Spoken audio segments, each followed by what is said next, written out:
অদ্ভুত নিৰ্বাচনী প্ৰচাৰ হাঙিত উঠি নিৰ্বাচনী প্ৰচাৰ এগৰাকী প্ৰাৰ্থীৰ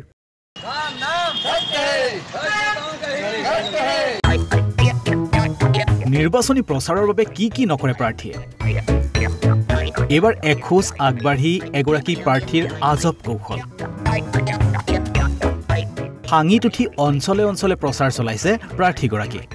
হাঙি কঢ়িয়াইছে সমৰ্থক লগতে ৰাম নাম সত্য হে স্লোগান সমৰ্থকৰ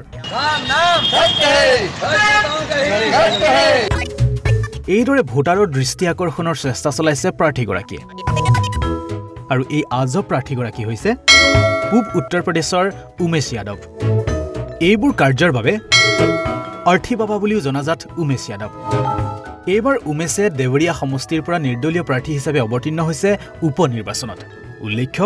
MBA ডিগ্ৰীধাৰী উমেশে এতিয়ালৈকে 11 বাৰ নিৰ্বাচনত অৱতীৰ্ণ হৈছে কিন্তু প্ৰতিবাৰে বেয়াকৈ হাৰিছে অৰ্থী বাবা ওৰফে উমেশ যাদৱ